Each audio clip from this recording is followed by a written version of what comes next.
I've not gotten. Unfortunately, I got the admission. I was screened. I got a departmental registration. The evening was private. I would have to stay at home for 10 months. 10 months before we were able to come back to school and continue our studies. So, in that situation, it is hard to function. Even me myself, I became stuck and I was worried. Why do they want to how? It's affected me because I have to stay at home. That is what we are looking at the methodology. In the first place, when you are designing a methodology, and you know there are many types of method that you can use to get information to what you are looking at. We have different kinds of research method or methodology. We have the analytical, we have the descriptive, we have explanatory. When you're analyzing the content of what was already in existence. You are just summarizing. That is the analytical. In the descriptive, you are describing exactly what you saw. What you saw, exactly describing what it is. In the explorative, you are trying to give out information on what was already not known. What was not known. You are trying to explore what was not known by the society. So all these things are part of the psychological methodology. So do I go back? Okay. I said we have certain types of research methods or methodology. We have analytical. In analytical, we already have the contents, just like secondary data. We already have the context. We are just analyzing or summarizing it in brief to say what is it.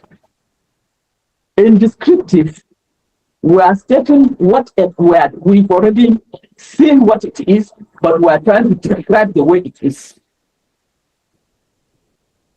Have I made myself clear? We have already seen it, but we are describing it. Then in explorative, it was not known, but we are trying to bring it out. People are not familiar with it. So there are many topics that people are not even familiar with it and have never heard of it. But because you are passionate about it, you want to bring it out. And that is explorative. In analytical, people have already known it and they have even information about it, but they don't have it in details the way you will have it because you are a researcher going into it. And in descriptive, people have already known the something, but you are trying to describe it thoroughly so that they can understand. Is that clear? It's just like, okay, when you're going to Kaduna, there is a Zuma rock.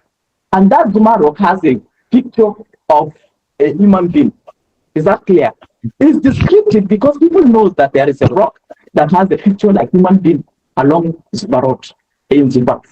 But in descriptive, you are trying to, why is that human figure in that rock? And how does it become, how is the rock being designed with human figure? Is that clear? To a layman, in descriptive, all he knows is that there is a rock with human figure, but he cannot be able to know why is it like this and how it becomes like this. But you as a researcher, you are the one to bring out that. And maybe somebody has already done a research about it, and he has already got first-hand information, and he has already written everything about it. In analytical, you take it out, analyze it thoroughly. Then in explorative, nobody knows about it at all. You are trying to bring in a new issue that you want to go. Have I got myself clear? Yes. So when we are trying to look at methodology, we are looking at the way and manner in which we are going to dig out the information about a particular topic that we are interested in. How we bring out information on the topic we're interested in writing research about. So in the first place, when we write research method or methodology, we just introduce the topic itself. This is going to find out or dig out, this chapter is going to find out or dig out the information on so about your topic. Then in this chapter, you dig out what we intend to state, the area of study, population of study, sample size, procedure, method of data collection, types and sources of data collection, and technique of data analysis. These are the contents that are supposed to be present in methodology or in research methods.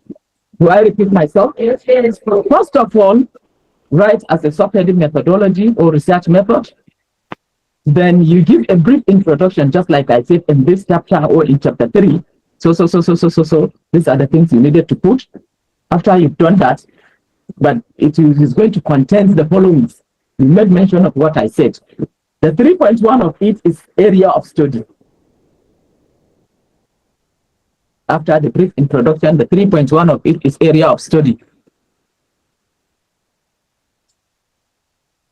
Then the 3.2 of it is population of study. The 3.2 of it is population of study.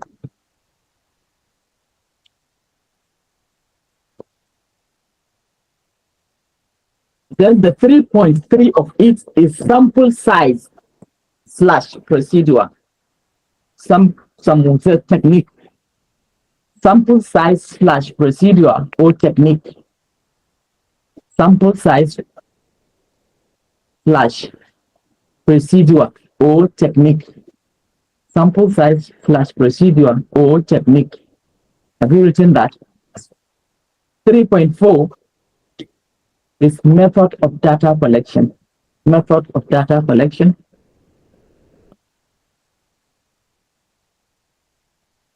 Then 3.5 is types and sources of data collection. Types and sources of data collection.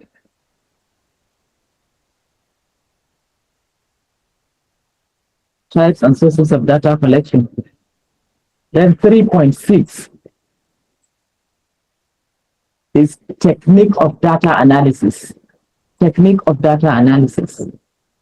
Technique of data analysis.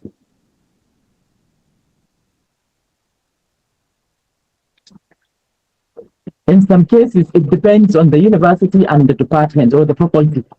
Some cases, they will say, okay, that is just a part of chapter 2. In some cases, they said validity of the instruments. They ask you of the validity of the instrument. How valid are the instruments you use in getting the information? So this one is not necessary. And I'm sure in even our faculty, we don't even bother much about it. But the essence, what we bother much about it is how do you go about doing the work? Because when the external examiner comes, you introduce the topic, you tell him your passion while you go into the study. He will not bother about asking you in your chapter 2, what did you go about doing it? Because he knows that you will bring so many literatures to support your ideas. In chapter 3, you will just go to your methodology. How did you go about doing it? But I'm not saying that you should write. I'm just trying to give you a clue on what the external examiners are concerned about. After you told him your introduction and background to the study, your passion that motivated you to go into the study, it is believed that he knows that you might have already reviewed so many literatures related to your topic. In chapter 2, he will just do away with it. He will not bother because he has already gone through it on its own. But if there is any gray area that is not comfortable about it, he will ask you. In page so, you said this. How can you prove it? Then you quickly go to the page. You are trying to give the answer to why and whatever you said, you have to justify the why and how of this thing. If you said it's like this, why and how does it become like this? That is the essence. You cannot just say something and just leave it like that. You have to complete it. You have to justify what you say to be convinced that you really know what you are doing. So after you giving them the introduction, they will just tell you, go to your methodology. What did you write there? In the methodology, he has already gone through the introduction, the brief introduction. And the area of study, he will not bother, but he will tell you. And the method, go to your methodology. What did you put? What did you write? How did you go about getting the audience or the respondents? Okay, after you put in the respondents, how did you pick the respondent out of the menu? How do you go about picking the respondents from the menu? What type of technique did you use? Is that clear? So that is the more important thing, because when he gets you in your chapter 3 and you cannot get it all, he will just say, just forget about it. If you don't get your chapter 3 very well, chapter 4 and 5 cannot be correct too. Is that clear? So once he didn't get your chapter 3 well, he will just tell you, forget about it. We don't have to bother ourselves going to your chapter 4, because it's what you do in your chapter 3 that determines your chapter 4 and your chapter 5.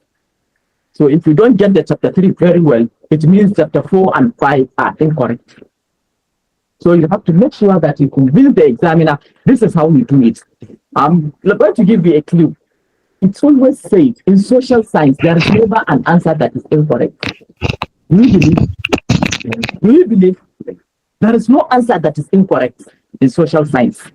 It depends on how you will convince the examiner to make him believe that, yes, you really know what you are doing. Sometimes, my late colleague always said, if you cannot convince them, confuse them. So that sometimes the excellent examiner will just be opening his mouth and be looking at you. Sometimes, not that they have, it's a professor, but he may not have the monopoly of knowledge. He also learns from you. Maybe that topic he's hearing it for the first time from you. So when you convince him to tell him that you really have passion for that, and you are telling him how you go about getting the information, he will just open his mouth and say, he too is learning from you. But the essence or the major thing that, or the most important thing that you need to do is to be bold enough to answer him, whatever he said, so that he will be convinced that really, you really did your work. The essence at this level, especially at the PhD level, it is to believe that you did it well yourself. It is to believe that you really know what you are doing. It is to believe that, this person is saying the truth. He really does it, or did it by himself. Because that is the terminal end of any knowledge. You are not going back to any class to say, I'm learning something again. So he wants to prove you that you are really, you really deserve to be called a doctor of philosophy. Because when you are called a doctor of philosophy, it means you know everything. You have the knowledge of everything. You can philosophize. Is that clear? Yeah. You can philosophize. So at every point in time, when you are stopped, somebody asks a question, are you a doctor, a medical doctor, or a PhD holder? And somebody said, I'm a PhD. You people always want to show us that you know everything. In politics, because you are not going to get what you are looking for, because it is not people like you that we want in politics. You people always try to point your fingers at our face to tell us that you know the truth, you know everything. We don't like you in politics. We like the people that will always be saying yes to us. Abi, this is the politician that has just gone to a university having a first degree. Somebody with a PhD wants to contest for a local government chairman, and he said, "We cannot give you, because one day you will point at your finger at my face and say, you know everything." We don't want this kind of people. We want people that can be answerable to us. So it is believed when you are a doctor, you've already known everything. And you can be asked any time and you are ready for what you are answering. So that is why you have to know what you are doing. You have to be familiar with whatever you are passionate about it. So in the methodology, in the area of study, the first aspect of it that I said, when you say you are looking at the University of Abuja, for example, or Nasarawa State University, you have to describe thoroughly to the people where University of Abuja is located, or where Nasarawa State University is located. Nasarawa State University is located in Kefi, the capital of Kefi local government area. It is about 70 kilometers or 50 kilometers away from the city center of Abuja. And it is on the road side on your way to Kapanga by the right-hand side. Is that clear? And it was established in 2006. When it was first started, it has so number of faculties and so number of departments. You are finished with that. Not that, I'm just trying to describe. That description alone is thorough description. Because if you are looking at University of Abuja, it's located along Airport Road in Gwagwalada. It is 60 kilometers away from the city center of Abuja. The university was established in so month in 1988. And it started with this number of faculties and this number of departments. Is that clear? As it is right away, right now, it has more than 100 departments. I'm just giving you a but I'm not sure. It has more than 100 departments and about something faculties. Is that clear? Right away, it is like this, it is like this, it is that. When you go to the university, when you're on your way to Babylon, it's by the left side. The city gate is like this, and the entrance gate is like this. Just describe how it is. So the external examiner doesn't bother because he knows that you describe thoroughly what the university, where the university is located, and how it started. This one is correct. Is that clear? Then you come to the population of study.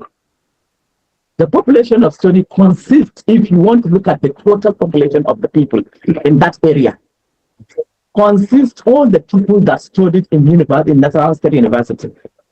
Is that clear? That is, if at all you are going to look at all of them, it consists all the population, all the people that studied in the university, male, female, that are above the age of maybe 18 years or 20 years, because it is assumed for those that will be in the university should be around 18 to 20 years and above.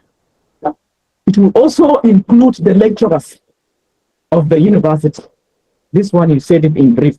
It will also include the lecturers in the university and some of the few management staff of the university that are going to be interviewed and served as key informants. And if there is the need for you to do focus group discussion with some of the students, you can do that. Or some of the key informants, you can do that. All you need to do is to tell us. Is that clear? So after you've given us the population, as at 2006 total national population census, the university is said to have more than 30,000 students. By projection, it should be 40,000 by now. Is that clear? So it is assumed that the total population of the university is 30,000, but projection is 40,000. From 2006 to now, it will be around 40,000. We leave it there. You've already described who are your population in the university: the students, the lecturers, and the managers. You've already given the total number of the university students. If needs be, in each faculty, tell them the total number of the students in the faculty, including the staff, if there is a need for that, so that you can confuse the external examiner that you really know what you are doing. And in most cases, people, what they do a table showing the total number of the students and lecturers in the university. In each faculty of agriculture, this is a total number. Faculty of arts, this is a total number. Faculty of basic medical science, this is the total number. Because when you go to university record, they will give you with your introduction letter. They will give you because they know you are doing a research. So they give you all the details of the number of the students, all the details of the number of people in each faculty. So by the time you do a table and tell the examiner, this is the total number of the people, and this are your respondents, you are good to go. Is that clear? So we are done with the population of study. Then you come to the sample size post procedure. If, for example, we have already said it in the population of study, that the university have a total number of 40,000 students, it is believed that you cannot be able to study all these 40,000 students. Is that clear? It's not possible. If you are, there are so many processes that you need to go about picking your respondent from the 40,000. Maybe if you are using RMS, which is 10% of the 40, it gives you 400. At least 10% of the 40,000, it gives you 400. If you use Morgan Craig, it will give you maybe 5% of the 40, it gives you 200. Exactly. It gives you what? 2,000, yes. It gives you 2,000, which is too much. We look at the number. You look at how you are going to get it. Maybe if you're using Taroya Mani 10%, it gives you 400. It can never be more than 400 if it is Taroya Mani. It's 4,000, yes, I know. It will not, 40,000, yes, it's 4,000. But maybe if it is 20,000, it gives you 200. But at this level, it is expected that it should not be more than 250 or 3,000 maximum, or 300 maximum. The total number of population that you are going to look at should not be more than 300. But you can still look at 400 at this level. Because I know at master's level, it's 150 to 200 maximum. At PhD level, it's 250 to 400. Is that clear? The total population should be 250 to 400. Huh? It's not clear. At master's level, the total population you require to look at is 150 to 200. 150, maximum 200, but some proceed, some can exceed to 250. At PhD level, the minimum is 250, the maximum is 400. Yes.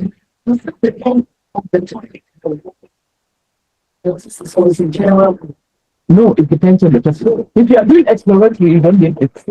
If you are doing analytical, you don't need it. Exactly. It depends on the topic. Depends on the topic. Yes. Huh? Is that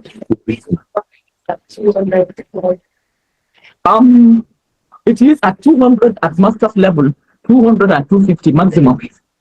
No reason. But the reason is that at this level, if you are doing a master's at this level, you need not to do that bulky something.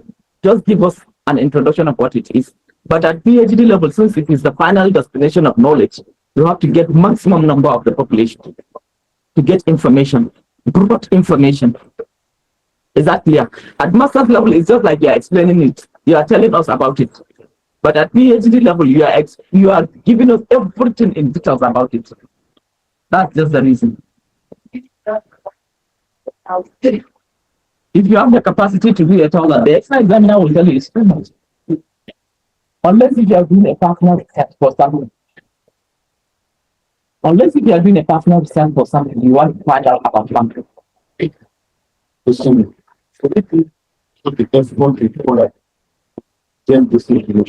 it's not necessarily because of the effort.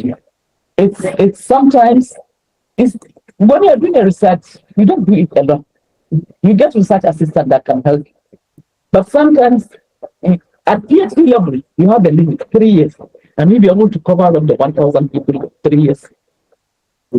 Yes, it will be difficult. And sometimes it is encouraged to have the maximum number of 400. Because when you get people, when you have the 400 total number, you can make generalization. And it will be assumed that it is like this. Is that clear? And that is why you need to stratify these faculties. Maybe let's assume that there are 20 faculties in one university. You cannot be able to cover the 20 faculties now. You have to stratify it. In these faculties, let me take Faculty of Arts, Faculty of Social and Management Science, and Faculty of Social Science, so Faculty of Management Science, or Faculty of Engineering. Let's assume, or Basic Medical Science. The reason why I took these 4 faculties was because they have the highest number of students in the university. Is that clear? You have to pick where you can get highest number of people to give you valid information. You cannot just say because you are studying university, you want to go to basic medical science. How many are the people that are studying medicine? They cannot give you all the information you require. But when you go to the place where there is a large population, where there are people that can give you detailed information about something, you get all you want. You pick these faculties out of the 20 faculties. Each faculty representing a particular unit, because you believe and you are convinced that they have the more number of students than other faculties. And this more number of students can be able to give you detailed information about you. And that is the why you justified why you pick that very particular thing. Is that clear? So it is believed that you cannot be able to study all the 40,000, pick a sample out of it. And that's why sample procedure. If you say you are going to pick 400, like the RMS advised, out of the total number, then how are you going to pick the 400? How are you going to pick the 400? Most of the times, people stratified, just like I've said, from the total number of the faculties. I can pick 4 faculties. Why I pick the 4 faculties is with the conviction that they have more number of students than all the rest, the other faculties, that can be able to give me detailed information about why lecturers go. Just giving an example about why lecturers go on strike and how it affects academic calendar. Is that clear? Yes. So these are, when you cluster, divide them into strata, then in the Faculty of Management Science itself, who are your respondents? Because each faculty is represented by 4 departments. In the faculty itself, like social science or management science, we have the sociology, political science, economics, and geography. It is believed that we pick social science as one of the faculty you are going to look at. Then from the four departments, which departments are you going to pick? I will pick political science and sociology. In the faculty of social science, I used only two departments. Justify the reason for picking two departments, because they also have more number of students than the other departments. So if you are to go by each faculty, you are using two departments. It means you have how many departments? 8. Is that clear? In each faculty, 4 faculties, you use 2 departments, you have 8 departments. And you have to justify why you picked only these two departments in each faculty. Reason being that maybe they have more number of students that can give you adequate information about it. Is that clear? When you still go back to the departments, the 2 departments you picked, is anybody in that department your respondent or your audience? Is anybody in that department becomes your audience? Not everybody. Not everybody. Because let's say in one department alone, there are a total number of 1,500 students from levels 1 to 5. In another department, total number of 2,000 students from levels 1 to 4. Then how are you going to pick them? In sociology department, let me give you them. In sociology department, because I'm picking sociology as one of the example of the 2 departments I picked in social science. In sociology department, I will look at the total number of the students from levels 1 to 4. How many are they? I cannot be able to study all of them. What I will do, I will pick 100 level and 400 level. You see the classification again? I will pick only 100 level and 400 level. Then I justify the 100 level and 400 level. Why? Because the 100 level are just starting. Maybe they might be frightened or afraid that if ASU goes on strike, it's going to affect their calendar. And the 400 level are about to graduate. If our union go on strike, they cannot be able to go for service. Is that clear? These people will give you adequate information on how it affects them. It will affect them. And at the beginning, just like I said, how it affected me for almost 10 years, 10 months, not being in school. The 100 level, the beginners will say, we don't want us to go on strike because it's going to affect our calendar. It's going to be like we have not gone to the university. At the point of graduation, we don't want us to go on strike because we will not be able to mobilize for service. After getting the total number of 400 level and 200 and 100 to give you that information, it is assumed also that you cannot be able to study all the students at 400 level and 100 level. So you have to divide the levels into strata or stratum. Is that clear? Maybe the 400 level, you divide them into 4 or 10 categories based on gender, based on sex, based on age. You divide them like this. From age 20 to 25 this way, 25 to 30 this way, 35 and above this way. Gender, all female, all male. Is that clear? All these things, you have to divide them. Then you get the number in 400 level. Maybe you divide them in 10 groups. In each of these 10 groups, how many are you picking? You see the heinous tax in it. In each of this number, how many are you picking? Maybe in each of the group, you are picking 2, 2, 2. It has to be equal because you are going to do a simple random sampling. When you divide the class into 10, you have to take each respondent equally in each of these groups through simple random sampling, because every individual must be represented so that it will be assumed that you are not biased. So in each of the group divided at this level, I pick two respondents. And why do you pick two respondents? The respondents I picked are matured enough to give me adequate information. Maybe people from ages 25 to 30 or 20 to 25. Because they are matured enough to give me information. You have to convince, you have to say it in the work. Not that you are assuming whatever you do, say it in the work. Is that clear? Whatever you do, say it in the work.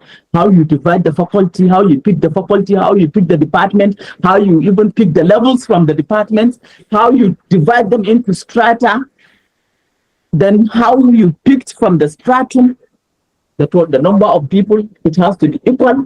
So it's assumed that if you divide them into strata, 10 strata, you have 10 clusters, then you pick two from each, it gives you how many? 20. 20 respondents in 400 level, 20 respondents in 100 level. It gives you 40 respondents in sociology department. So also in political science. The way you pick in sociology, you do the same thing in political science. You may decide to say, okay, in political science, I may not necessarily pick 100 and 400 level. Let me pick 200 and 300 level. Because it is assumed what 400 level in sociology says can be generalized to 400 level in political science. So I needed to hear from political science.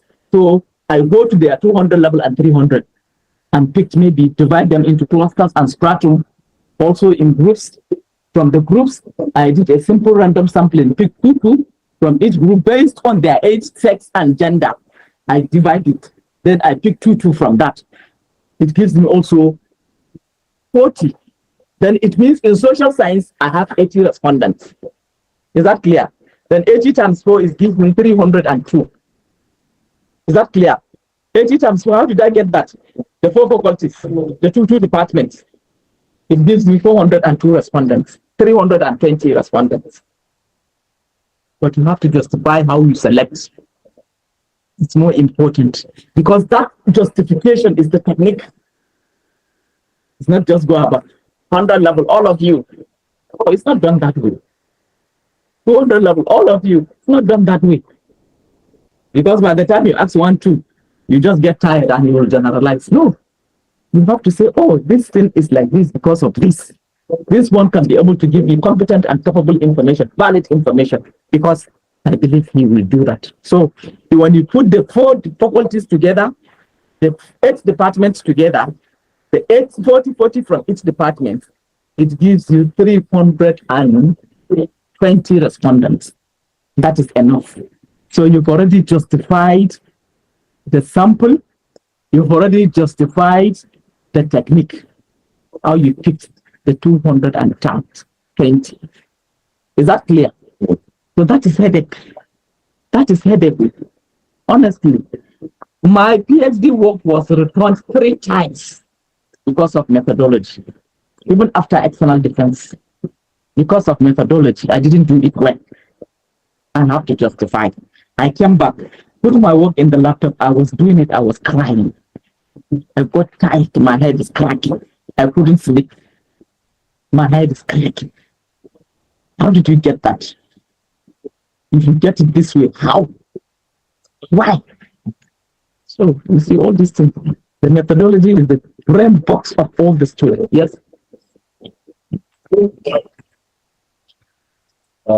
Sir? Where's that? Yes, sir.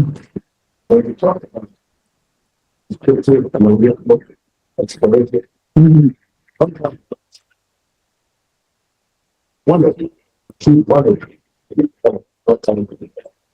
Yes, yes.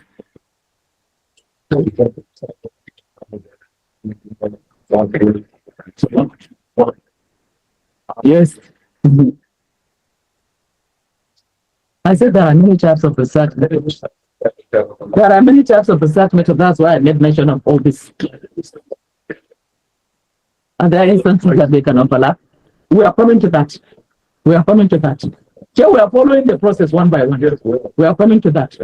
So are we done with the sample frame stroke technique? So that technique is the way and manner you picked from the menu. Is that clear? Not just anyhow, not just anybody. Is that clear? Is that clear? So yes.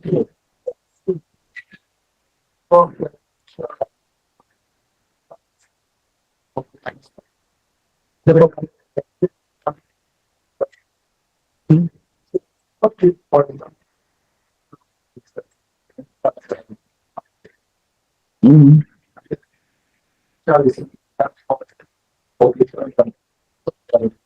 Yes. Mm-hmm.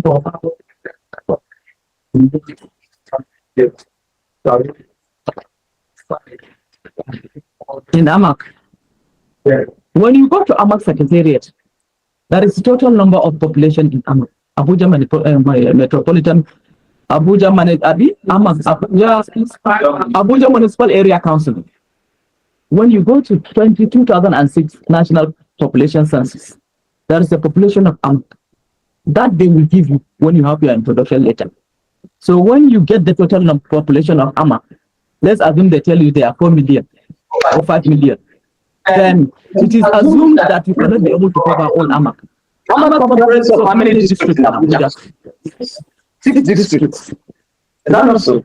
So then it is also assumed that you are not going to be able to cover all the districts. Even if you are going to cover all the 6 districts, you have to go to this district one by one. In Maitama, where do I go in Maitama to get my information?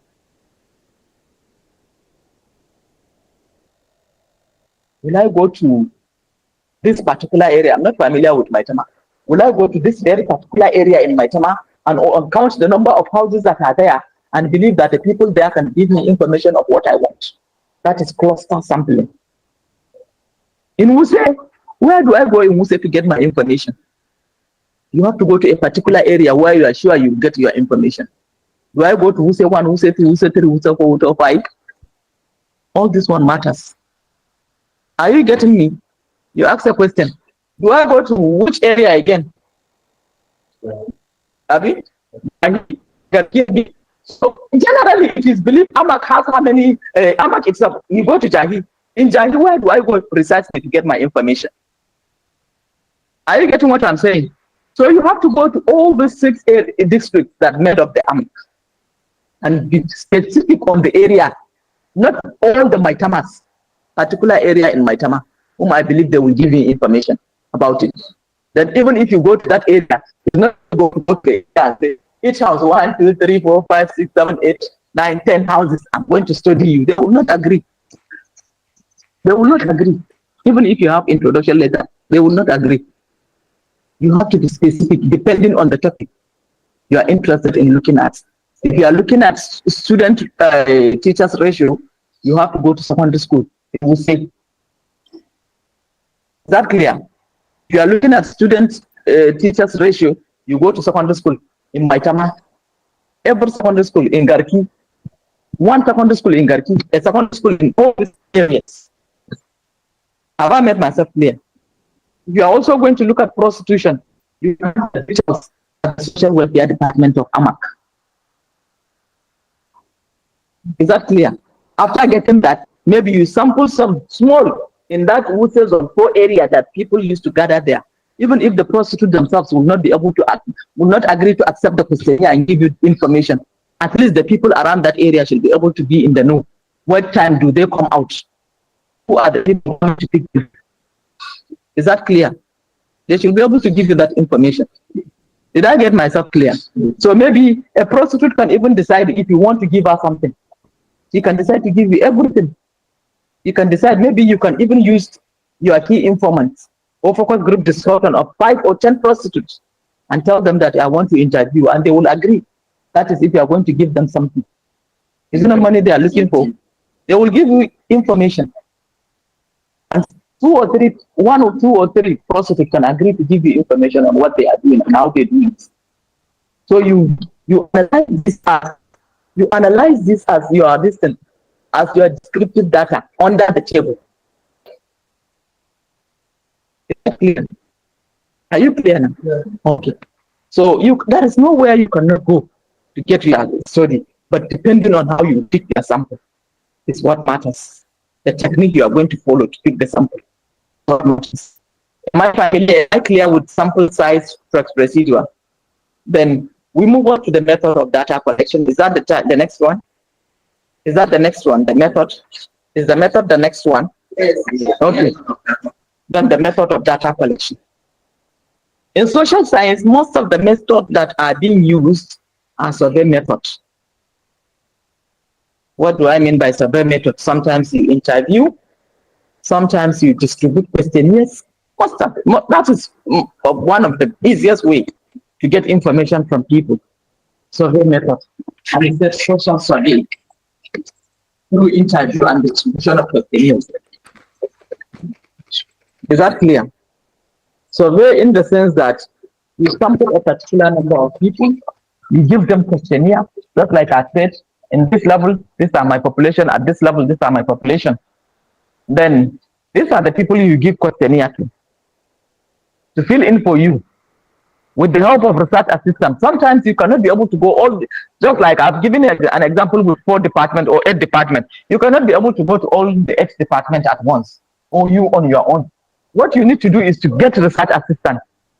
This research assistant may be students that are there, they don't have money, they don't have anything. If you can give them 2,000 or 1,000, that will take them for lunch, the breakfast, lunch, and dinner, they will go for you. You give them the questionnaire, but sometimes there are some research assistants that are sophisticated. Like, for example, if you are going to hire me as your research assistant, you cannot give me anything less than 500,000, and I will agree to do it for you. Abi, I will be available, of course. No, anybody. Yes, I will be available if you are looking for University of Abuja. If you are looking at your information in University of Abuja or National State University, I will be available. No problem. Eh? You will be on your own now. I'm not giving you the information. Yes. You fed me, I'm giving you. I've branded my services. Yeah, I will just keep quiet and see how you are going to defend what I gave you and be looking at you, whether you will be able to do it well. And I said from the beginning is boldness.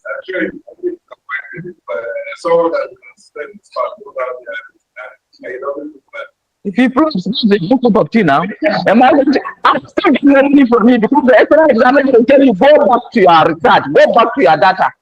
Go back to your data and prove it. Go and get more and add. Or you've not been clear on this. You are not clear. You've not been clear on this. Go and prove it. You will still give me money to go and. Abi, it is to my own advantage. I will be getting money from you. Then you can hire a research assistant. But what students? They will give you something. They will go and distribute the questionnaires to you. For you, then retrieve it also and bring it back to you. They can do that. Is that clear? But the research assistant that you hired, you have to state it in the workbook because the excellent examiner wants to know how you do it. He wants to know how you do it. You hired, not that I hired, the study hired. The study makes use of both research assistants. You don't personalize. No, you have to be objective. You are doing it for people to know. That is why in research, we don't say we, I. The study did. The study did. The study analyzed. The study found out because it is not you. It's not about you. If it were you, in social science, we are objective and science because we are using scientific way, seeking knowledge about something that is not well known. So you have to be neutral, not say I. The study did. Is that clear? When you said I, the external examiner will just assume that you are biased. You sit down in your own room and write everything. Is that clear? So we are on the method. We said we normally use survey method or interview or focus group discussion or key informants. Focus group discussion, FGD, or survey method through the use of questionnaire or interview. These are all methods. It's either you interview the people that matter to give you information, or you get people that we are reliable and you are very much sure can give you information and put them together. While you are interviewing them, somebody is recording it for you and you transcribe it into the work. Or you do a social survey, you use your questionnaire, number of your questionnaire, and give it to the people that you carved out to answer it for you, and you collect it. These are all methods of getting the data. But it's not just about it. I interviewed 200 people, I interviewed 10 people, I interviewed 20 people, oh, I distribute questionnaire to 200, I distribute questionnaire to 300. No, it's not just about that. You said it, yes, we know you distribute questionnaire to 200 people, but how did you do it? Is that clear? Because all that the research is trying to find out is to why and how. How did you do it? Who are the people you distributed questionnaires to? How did you distribute it? Is that clear? When you are able to justify why you distribute to this number of people and how you distribute it, you are done with it. Is that clear? So at everything you do, tell them how you do it. Everything you do, even if it is he said, tell the examiner that he said, let it be in the record. Is that clear? So that you are justifying all that you did in getting that information.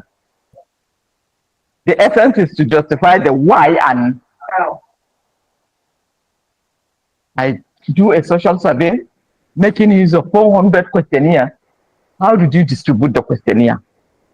Who are the people you give the questionnaires to? And after you've given them, how did you retrieve it? Is that clear? So all these things must be said. I interviewed 10 people who I believe have the knowledge of what I'm looking at, and they were able to give me information. Okay, after the interview, how did you transcribe the result into the work?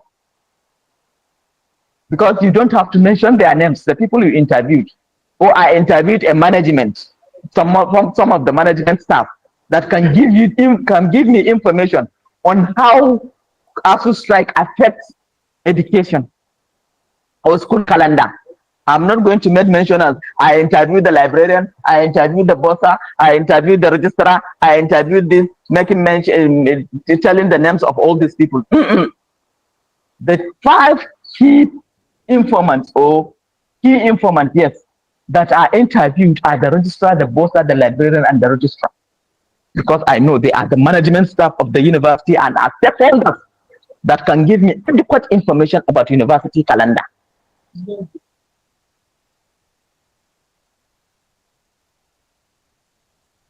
Is that clear? Yes.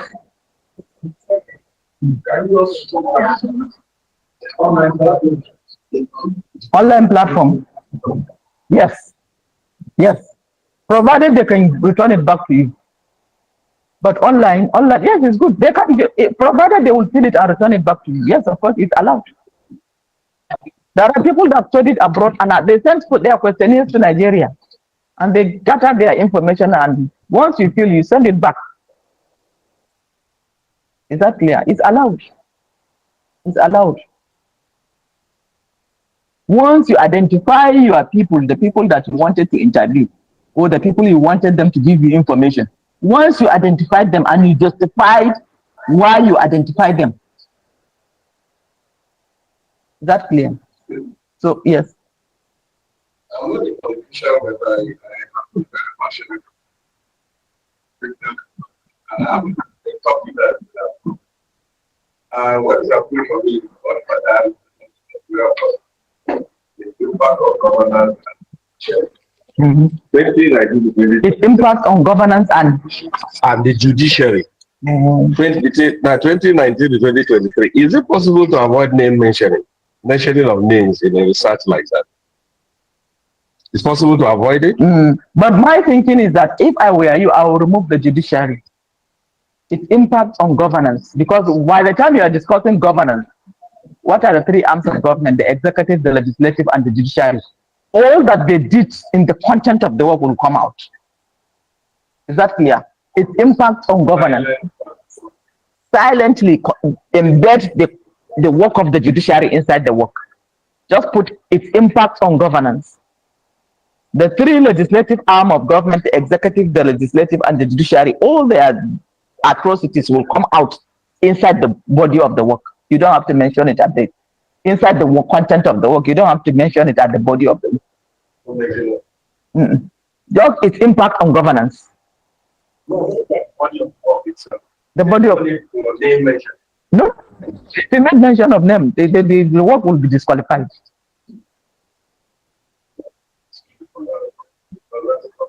Don't make mention of names. All you need to do is to interview some of the judicial officers, some of the legislative officers, but you just tell us you interviewed members of the National Assembly, maybe 5 of them or 10 of them, 5 in the National Assembly, in the House of Representatives, 5 at the Senate. You know the impact on governance. The executive, I don't know who you are going to interview, unless if you are going to get their information and what they did and just put. Abi? Then the judiciary, you can be able to interview a lawyer or a judge, and they will be ready to give you information about everything. A judge in High Court, a judge in Appeal Court, a judge in Supreme Court, because these are the stages where litigation pass through. But you don't have to mention their names. Yes. Where? Where? I mean the state. Yes, you can make mention of the name, the state, but you don't mention the name of the person that is doing the godfatherism. You can make mention of the state. The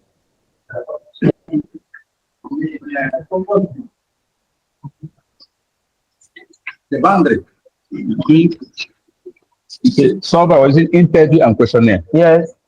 In focus group, the interaction is not a kind of interview. Is it not? And that, yes, the focus group, the interaction is a kind of interview. Yeah, the kind of interview. Interaction between you, ask them questions and they tell you. Yeah. That is why I said you go with your record. You go with your handset and they record it, what they are saying. Or you are writing it.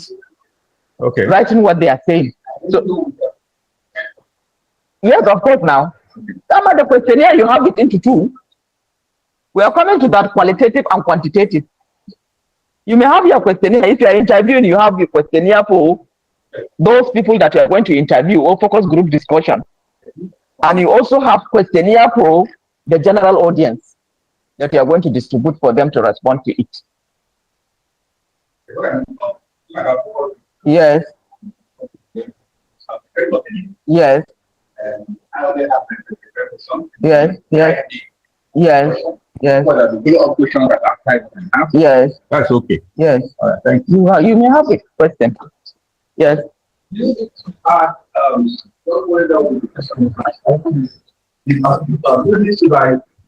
the list of people who that is why in your introduction of the questionnaire itself, be rest assured that the answers given is confidential and is for academic purpose. When you make mention of their name, nobody will agree to grant audience again for any questionnaire in the future. Don't mention their name. Or just generalize, just like I said, if I'm interviewing, if I'm looking at the management of the university on how ASU strike affects academic calendar, I will just say the registrar of the university, the boss, the librarian. These are the management staff, the directors, some of you directors. Is that clear? So I don't mention their names. When you mention the names, the registrar in the future, even if he is on the road, he will even slap you. Why are you exposing him? Is that clear? He will even slap you, and it's not allowed in research. So that is it on the where are we? On the method. It's either you do survey method with the total number of the population you use into questionnaire to distribute to this number of people that you intend to find information from. But at this level, it is always advisable and it's always encouraged that at the PhD level, you can use questionnaire only at the survey method and at master's level, and it's allowed. But to some extent, some external examiners do not even agree with only the questionnaire. They will ask you at least, even if it means interview 2 or 3 people now. Is that clear? So that you can get the true data and get qualitative information. But at this level, at the PhD level, one doesn't have any excuse than to do the 2. Serious. You do interview, or you do focus group discussion, or you do social survey and interview at the same time, or social survey and focus group discussion at the same time. Definitely, you must analyze 2 data. When you tabulate the data, their interpretation based on what you found out on the survey, you transcribe the result of the interview under it. Have you transcribed what you based on the interview conducted? So said this. Is that clear? It flows. That one, you italiced it, do it in italic form under the table. Is that clear? So that the examiner will know that you really also do a focus group discussion or interview with other people. If he doesn't see it, he will even ask you, is it only one source you go, you do? Because at this level, it is assumed that you have to go to some use 3 self at once because they want to get correct data of what they want or what they are looking at. Is that clear? But at every point in time, you have to justify why you use it or justify why and how you use it. It's more important. Why did you use it and how did you use it?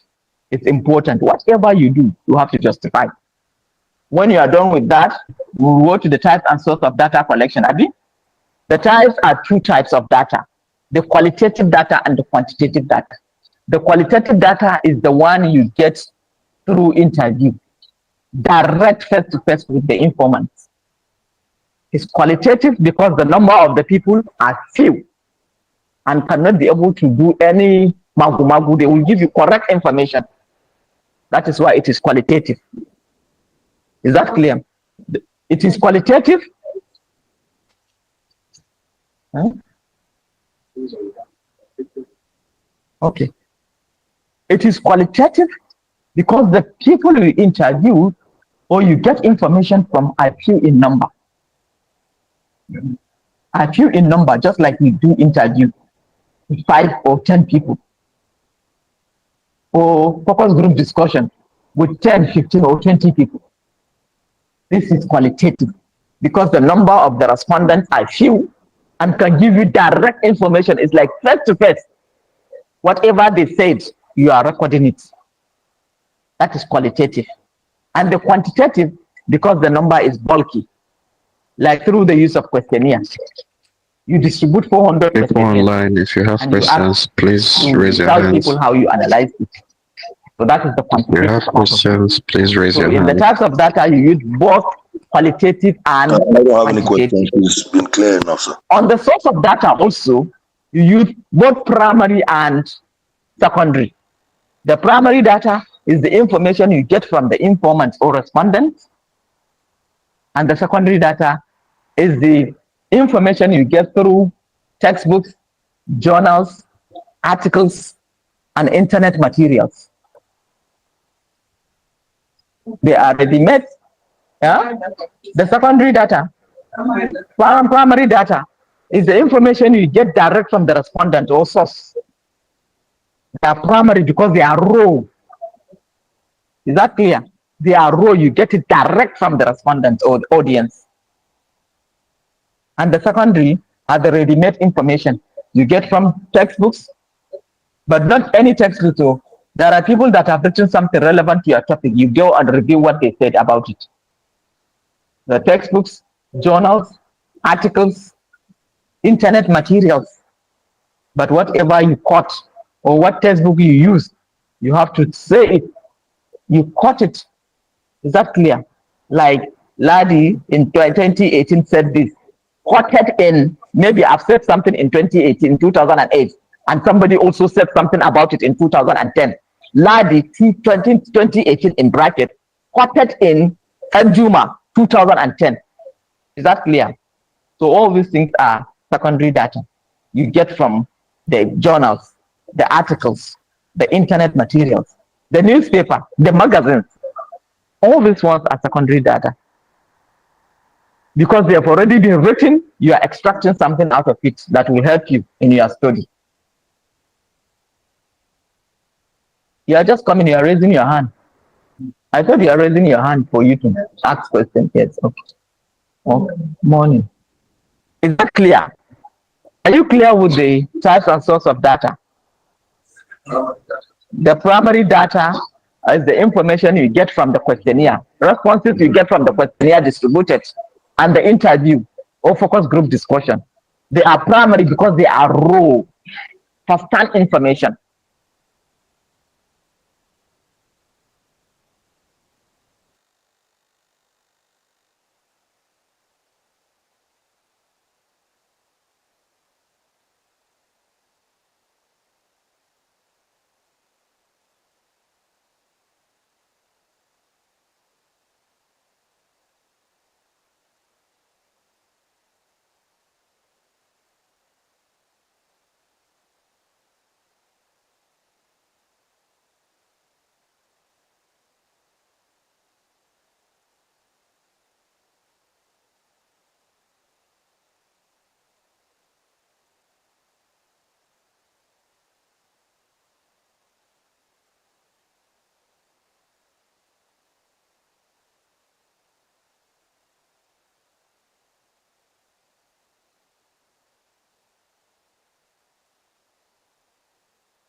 Hello, good morning, all. Hello. Good Hello, is morning. anyone Good there? morning. Good Good morning. morning. Good morning. The lecture is over. I don't think it's over. Like the network issue. We are not sure. Not sure. I think it's network. Okay. And it's not even up to 10 minutes. I join off and on, off and on. Can anybody help me It's with? network. It's network. It's network. Okay.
Please, we can't hear from the lecturer again. We have been disconnected. All right.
the expertise. Unless if you are being taught how to do that,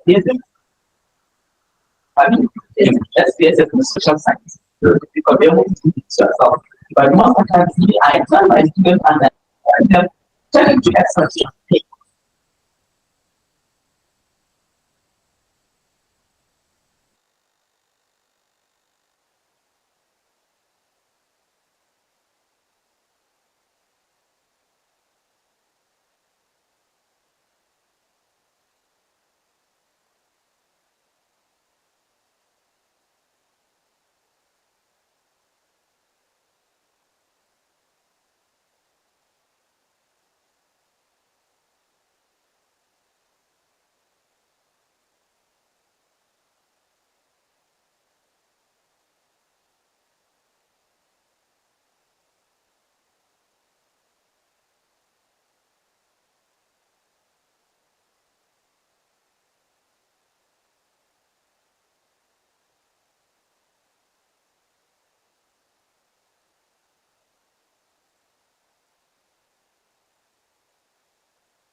Hello. Please, we can't hear anything again.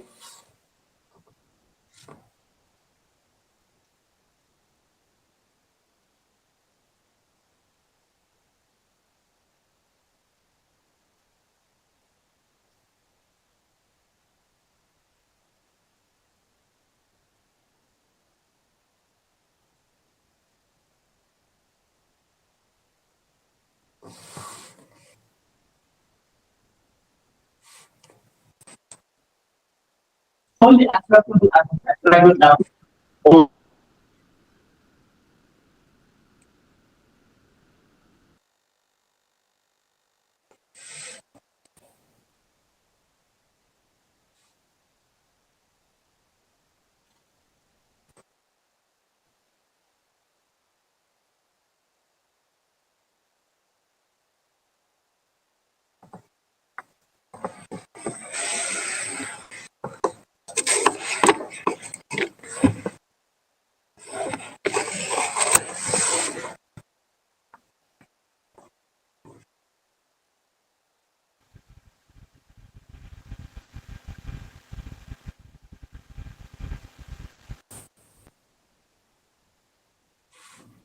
I think the lecture is over. We can't see the lecturer and hear her again. Maybe it is over.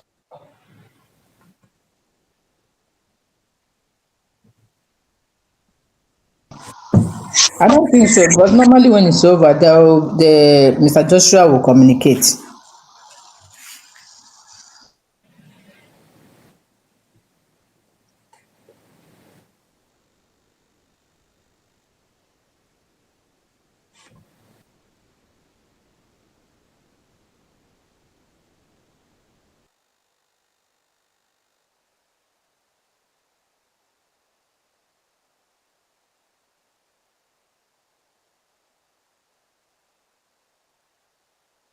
Let it maybe based on your objectives, maybe in two places. Is that clear? Yes. Mhm. At this level, at PhD level, it's not as mentioned. Yeah. But I think that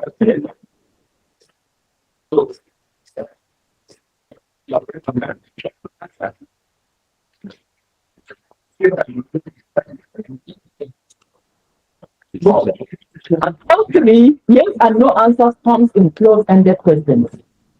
You've already given the respondent answers. It's just for them to say yes or no. Or whatever. Or agree or disagree and disagree later step. Agree, disagree, strongly disagree. What I always advise students, to do is that you analyze the data based on the objective. The responses on whether students or lecturers strike affect academic calendar. Definitely the student will tell you yes. And some will say no. And if you ask this question, you have to give the follow-up question. How does it affect academic calendar?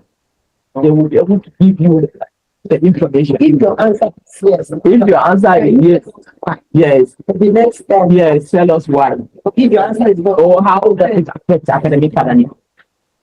Because at every answer you ask, every question you ask, there must be a follow-up question. So that yes and no is not the final. That follow-up question is more important.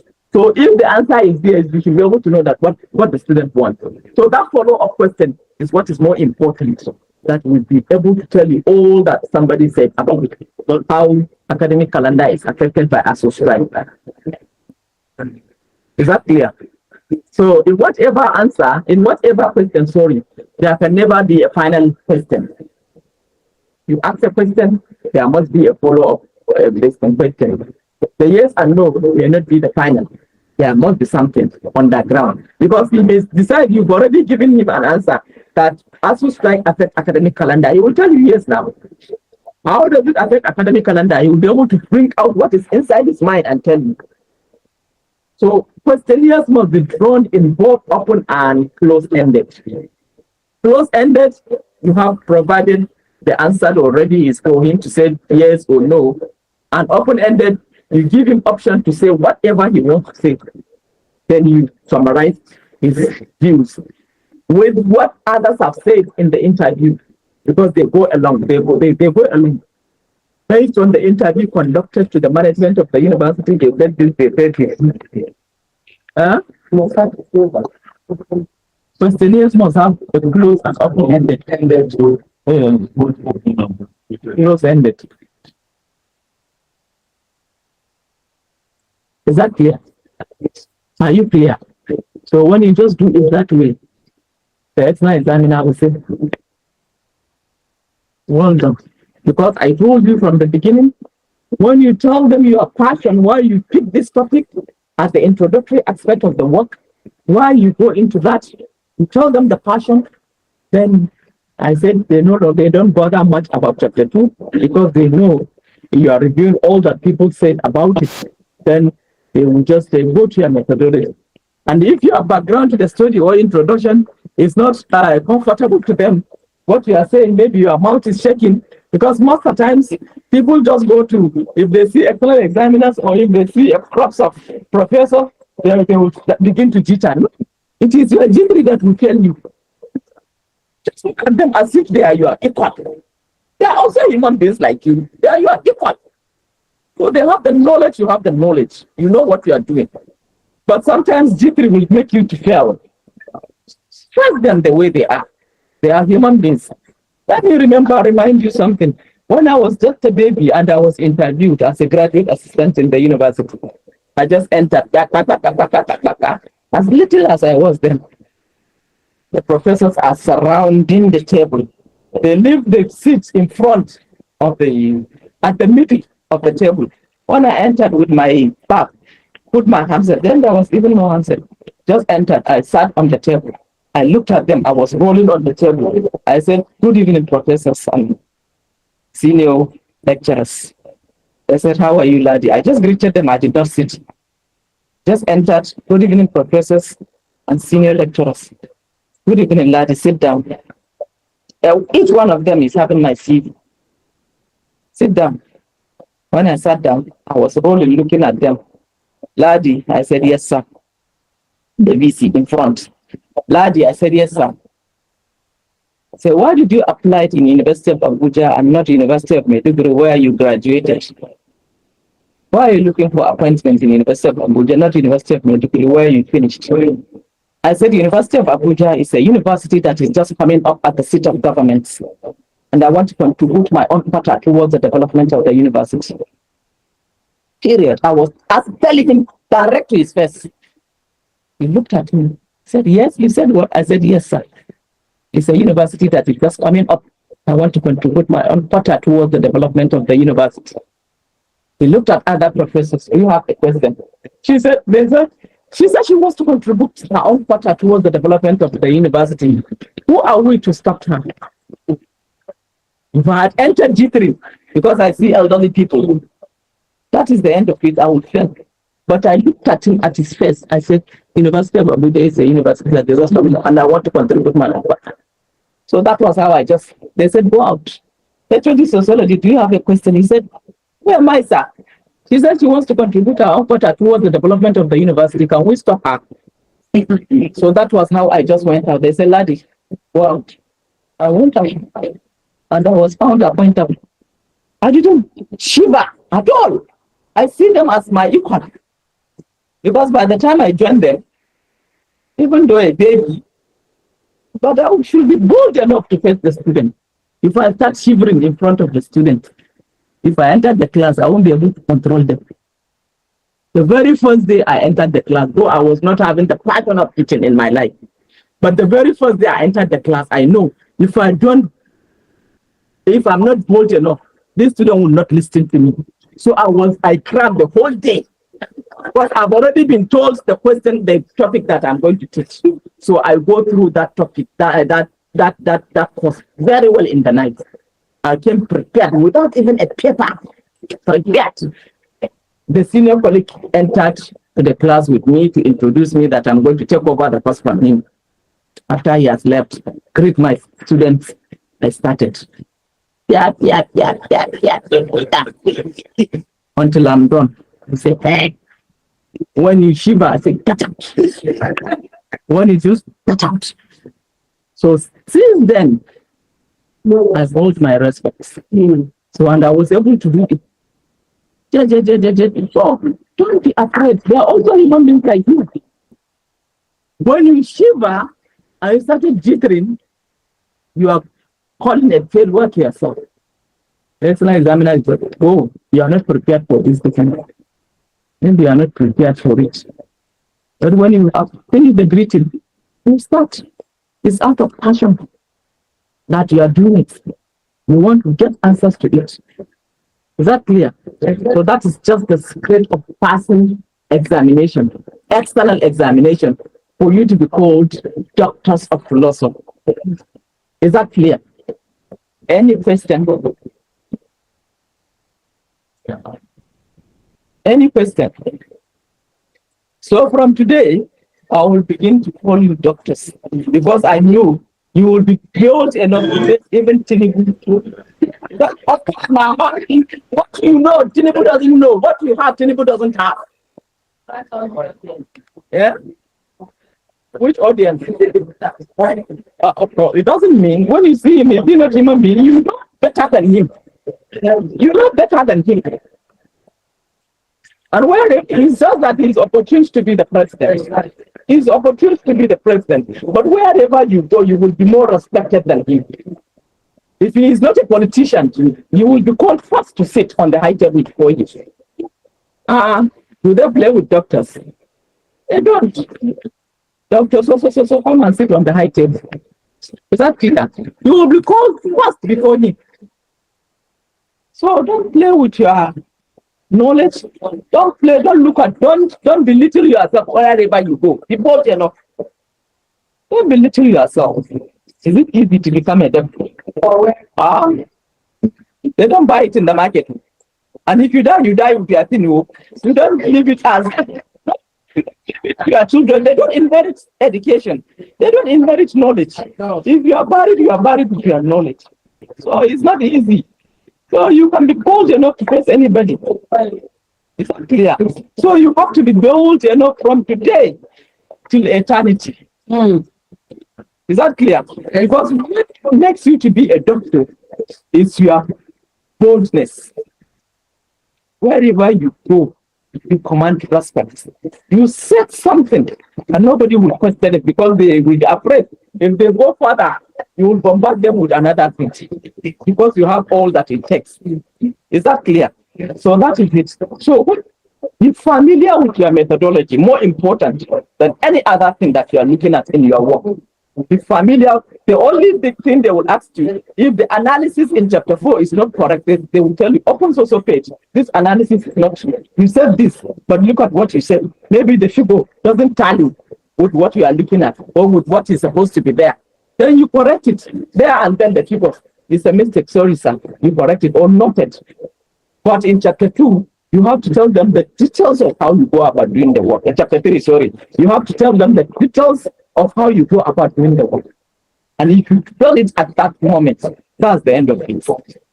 Is that clear? Yes. So thank you so much for giving me that opportunity to tell you what it takes to write research method or methodology. Thank you so much. Thank you, ma. Thank you so much, ma. Really appreciate you, ma. Thank you. Thank you. Thank you. My sister, Thank you, you've ma. seen the work of the gender. Thank you very much, ma'am. Thank you very much, ma. Ma, please, can we have the soft copy of your lecture, ma, on our platform, ma? Ma? Okay. Thank you very much, ma.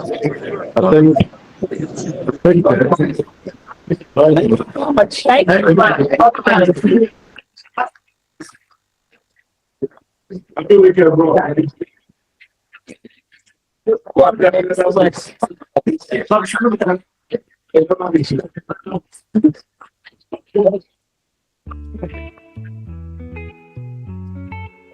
you.